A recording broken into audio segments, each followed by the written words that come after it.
Welcome to the Energy Switch podcast. I'm your host, Dr. Scott Tinker. For 40 years, I've been studying energy. We've worked hard to make this podcast something different. It's focused exclusively on the intersection of energy and climate. We dig deep with two world-renowned experts, often with differing opinions. We're nonpartisan, and we edit the conversations to be tight and content-filled. Enjoy the Energy Switch. Everything in our modern lives has energy inputs and emissions outputs. And that's certainly the case for our food.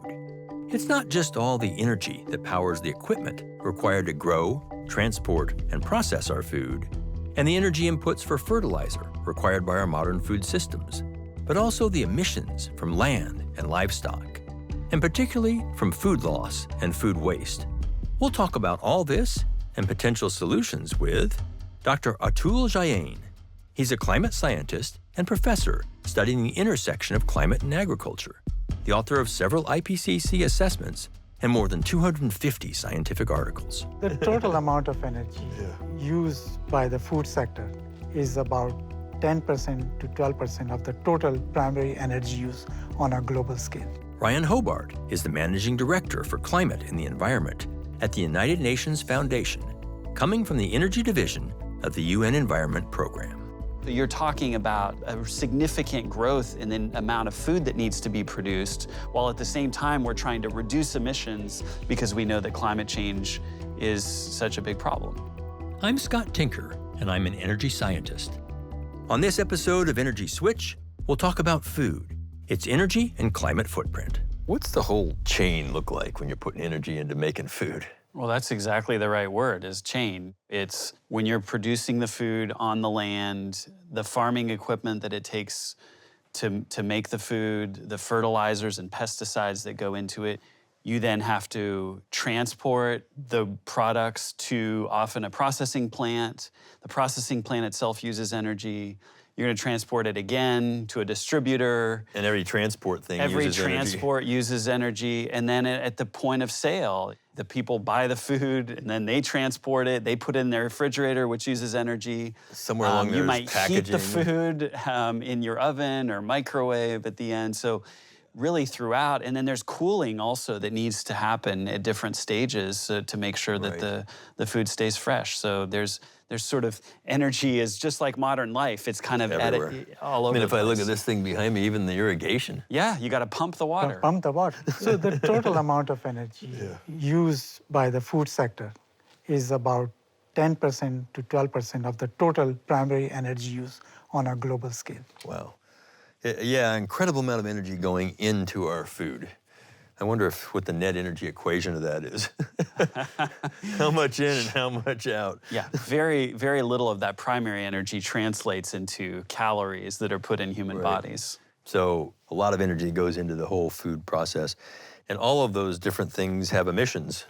How much of our emissions come from food systems, So about 35% of the total greenhouse gas emissions come from the food sector. Emitting, 30 or 40 billion tons of CO2 every year in the world? 50 billion tons of CO2 equivalent amount, which combines all the greenhouse gases. Okay, so a third of that is from the whole food system. Whole food system. Incredible. What happens to cause those emissions? So there are four major sectors of food production which contributes to the total greenhouse gas emissions.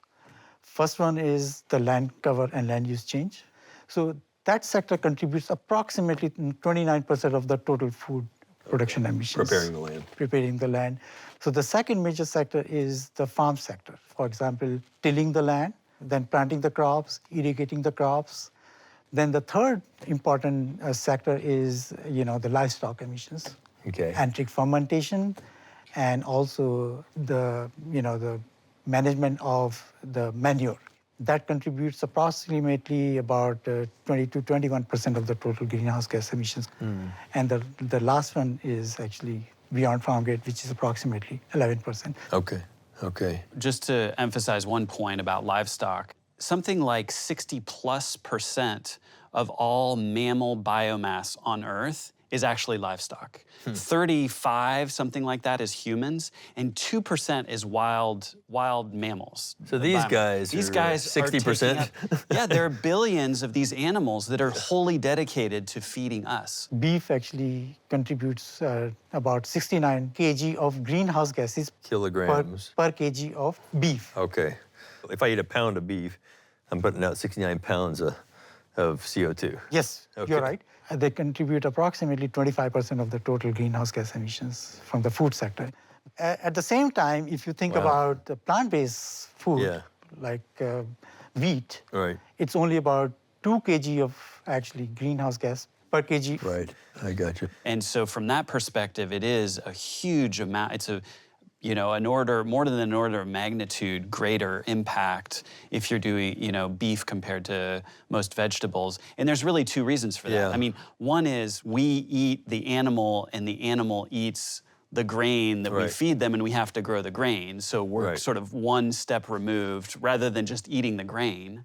Mm-hmm. The second part is enteric fermentation, which was mentioned, which is, you know, essentially cow burps, which are essentially raw methane Mm-hmm. coming straight from the animal. And then it's not just cows. We have chickens and fish and sheep and goats and Yeah, if you're looking at chicken, for example, much less energy intensive, but still, you know, on par with cheese, a little bit less than, for example, pork, I think, but way less than beef, which Okay. is, you know, lamb, I think, is maybe the other one that's up there with beef. And partly for fish, it really depends. Are they wild caught? Are they farmed? Farming fish can actually be quite energy and emission intensive. The problem with wild caught fish is that we're overfishing a lot of fisheries, and so Right, interesting. there are other kinds of trade-offs. yeah. And then how about the food waste? How much emissions come from the food waste itself? So about 1/4 of the total emissions come from the food waste. In fact, actually, it's a huge amount. A quarter of the emissions Quarter in of that the emissions. system is Yeah, waste. Yes. So correct. that means that of total greenhouse Right. gases across the board, you're Right. talking about 8 to 10% are related to food loss and food waste. You know, when you're talking about food waste, it's really for two reasons. One is all the inputs that we were talking about earlier are being wasted. They're not being used to feed people. And then food, when it goes to a landfill, emits methane. And unless you capture that methane somehow or you turn it into compost, those emissions are really significant in the food system. So we talk about food loss and waste. So developed countries have a lot of food waste because we know how to store food. The problem is we don't use it when it's, when it's edible. Yeah. So we waste it. Used by. The loss piece is mostly a developing country problem where you have crops that sit on the field because they can't be harvested, or they're harvested and they can't be properly stored. There isn't refrigeration, things like that. So those two things go together, but they tend to be different kinds of problems in different geographies. Right. And then how much do we emit from clearing the land for ag? About 30% of the total greenhouse gas emissions from the food sector actually is because of the cutting That's the a forest. big number then. It's a huge number. Yeah. Land has to be prepared for agriculture purpose. So they dig the land, all the carbon stored in the soil goes up in the atmosphere, right? Right. In order to prepare the land, they also burn this biomass that also contribute Right. to the greenhouse gases. We've talked about livestock, we've talked about food waste, we've talked about clearing the land and things like that. Are there other big areas that... Distribution, transportation, and the processing. In fact, if you combine these three the activities, they contribute significant amount of greenhouse gas emission. In Okay. fact, in terms of the energy consumption, almost 50% of the total energy consumed for the food production goes in these three activities. Because that's all running on equipment. And Right. the equipment runs on diesel. Diesel and also the refrigerators and the cooling systems Right, are used electricity. for the transportation purpose to Gotcha. actually store the food as well as to actually save the food. Yeah. Okay. So to the extent we could electrify some of the equipment and then charge the batteries in that with low emitting or no emitting sources, you got to have both, then we could lower some of that. Yes, we talked about producing the fertilizer, using the farm machineries, transportation sector. In fact, actually, we should think about more efficient, the vehicles which transport the food. Sure. So there are many actions we can take in order to control the greenhouse emissions. What share of agriculture is used to make biofuels? So since the 80s, so if we're looking just at corn, corn acreage has gone up by 50%. Okay. From about 60 million acres to something like 90 million. At the same time, about half of all corn is diverted to produce energy for vehicles. In the U.S.? In the U.S. Half of all corn? Yeah. Does it make sense? That's a great question. Yeah. According to my study, U.S. is the largest producer of ethanol. Right. In fact, currently they are producing approximately 15 billion gallons 15 billion gallons per year. Per year. Per Okay. year.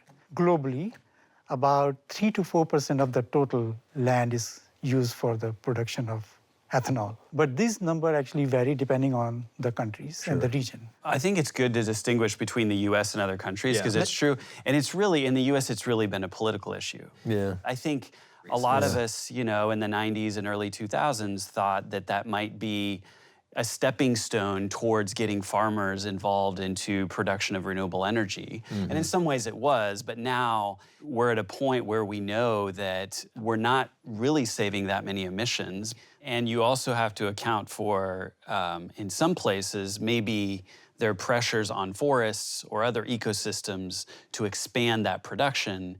And is that really a good use? Should we be felling forests in order to produce liquid fuels? That's even more challenging, I think. Right. And then there's the impact of energy and emissions on the food system. So like if energy prices go up, what happens? So when the energy prices goes high, you can think of what we have talked about. Right. Fertilizer goes higher, Right. food prices is going to high. Right.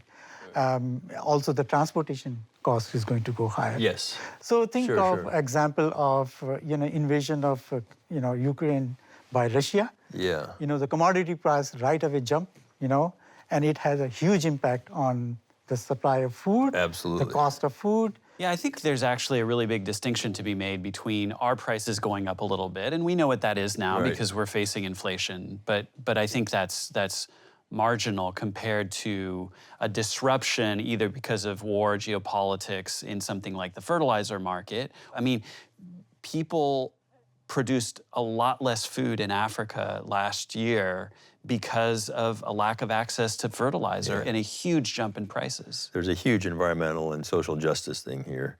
Absolutely. Prices go up globally for something. The people, it's regressive. The people who are least able to, it really impacts them. Absolutely. So you add that to the fact that climate change is already hitting, for example, the Horn of Africa in a way that's really severe. And you're talking, about near famine conditions. Where else are we seeing that kind of climate impacts on food? I mean, we're in a multi-decade drought now that's having people rethink whether they should raise livestock out west, whether California is the place to grow, fruits and vegetables because of access to water. Yeah. I mean, all of these things are impacting the food system in myriad different ways. And at the same time, we were talking about population growing from 8, it'll be, we think 10 billion 11 by billion. mid-century. Yeah. And those people will be eating more meat, for example. So you're talking about, really a significant growth in the amount of food that needs to be produced, while at the same time we're trying to reduce emissions because we know that climate change is such a big problem. So your points are well taken, but it's quite diverse in terms of the effects. Obviously, you have mentioned about the droughts in the U.S. and droughts in Europe, but some of the factors, in fact, also help. In fact, Sure. to enhance the productivity. Sure. For example, higher CO2 concentrations. Right. Studies suggest that under the high emission scenarios, the production of corn could go about 25% lower. But at the same time, wheat production could go higher, about 70%. Yeah, I think on the whole, I think the science is pretty clear that it's not a good thing. Another interesting finding is that food under climate change becomes less nutritious. So maybe you grow a little bit more of something because of enhanced CO2, but then the nutrition of that plant is lowered. For example, the vitamins in a kernel of corn will be 20, 30% less than they were because of heat stress, things like Interesting. Yeah, I didn't even think about that. Let's talk about solutions. We've talked about a lot of issues. Let's just start with the waste. How can we reduce food waste, Atul? So there are many ways. In fact, actually, on an individual basis, I would say that we should plan in advance when we go for shopping. We should not overbuy the stuff. The most important one, in my opinion, is not actually throwing the food in the garbage. Because once we throw the food in the garbage, it ended up in the landfills, and the landfills actually produce a lot of methane. So if I put the food in my garbage and the garbage collects it and puts it in a dump, that's going to be emissions, you're saying. If I Methane put it emissions. into a compost, what happens? The food waste actually get decomposed through the microbial activities. Right. These are the biological processes, Right. and convert that waste into the high nutrient-rich soil. So it goes in soil instead of the atmosphere. That's right. Yeah, and which is great good. because you can then reuse it in the farm system, either Right. on your garden or you have municipal Right. composting systems now in a lot of cities. And then green methane or whatever is when they're capturing the methane from these. Yeah, you can either cap the landfill and capture the gases that are being emitted from them, or a lot of, especially if you have livestock in a farming system, so for like a dairy or something, you can capture the waste from the cow and then use that as a fuel for farming activities. Interesting. How about energy inputs? How do we reduce those? I would think more about climate-smart agriculture practices, like regenerative agriculture practices. For example, no-tilling the land. Obviously, no-tillage is going to not only reduce the greenhouse gas emissions, but less use of the machineries. Yeah. Another factor which plays important role in terms of the emissions are the crop residues. What should be done with those So crop residues? one way to control these, the crop residue burning is to bring back the waste to the farmland where it can be used as a fertilizer, and perhaps we can have a more carbon sequestration and more nutrient and more high nutrient soil, in fact, actually. Okay, good. Energy is also important, right? We should think about renewables. They could play a very important role to control the greenhouse gas emissions from the energy sector, Yeah. Well, the nice thing about that is that it's additional income potentially to farmers, right? It's a diversification of the kinds of income they can receive. And if you have a wind farm on your beet farm, you can, those things are not mutually exclusive. Right. And you can either use that energy directly in your operations, or you can sell it back to the grid and make some money on that. How about lowering emissions from the whole Well, system? I mean, some of the big ones are, how do we reduce, a big emitter like beef? Consume less beef, find alternatives. There are whole industries being built around that. The food loss and waste piece is a huge piece of it and needs to be tackled. And then the fertilizers. This has to do with policy as well, because in a lot of countries, in order to promote agricultural production, you simply subsidize fertilizers. And so people are given a bag of fertilizer, and so they're going to use the bag, right? Things Instead grow. of thinking about, okay, how do I precision apply this fertilizer so that it's optimal for the plant, but it's not having the negative impacts on wildlife, on waterways, et cetera. Yeah, but livestock, it sounds like, is certainly one of the bigger targets for lowering emissions. Should we all become vegetarians? I mean, is this where we're headed, or? Based on our study, I would argue that switching or shifting diets from the animal-based to the plant-based is the ideal solution to solve the climate change issues. From the agricultural sector. From the agriculture sector. But I have also some issues in shifting diet, in fact, actually, because health is a part of this equation. Yes. So I would strongly recommend that we should not actually impose these kind of policies on someone. Right. These issues should come from the individual's choice and the desire after accounting for all the health-related issues, if there are some. That will be I appreciate my, your saying that. Yeah. that will be my I recommendation. appreciate But you again, saying I that. think public policy can orient people's choices, right? You know, there's a huge farm bill coming up, and that's going to determine a lot of what people plant. And so the US government in our country has a huge role to play through incentives and through and incentives, sticks. through subsidies, through insurance schemes. Yeah. At the end of the day, this partly is just, it's kind of a human education. Education and climate literacy are the central agents to solve this problem. So what about insects? Are we going to be able to farm insects? Where are we headed with that? Okay, so I understand that insects are less emission intensive, but they're rich in proteins, Right. Unfortunately, they are not currently being produced at a mass scale level, industrial level. So it is very difficult to say what are the pros and cons of actually, production, as well as the consumption of these, the insects. I mean, this is one of the points we haven't really made explicitly, which is that food is implicitly cultural, right? And people care about how they cook their food, what their food is, what's in it, who prepared it, how it's prepared.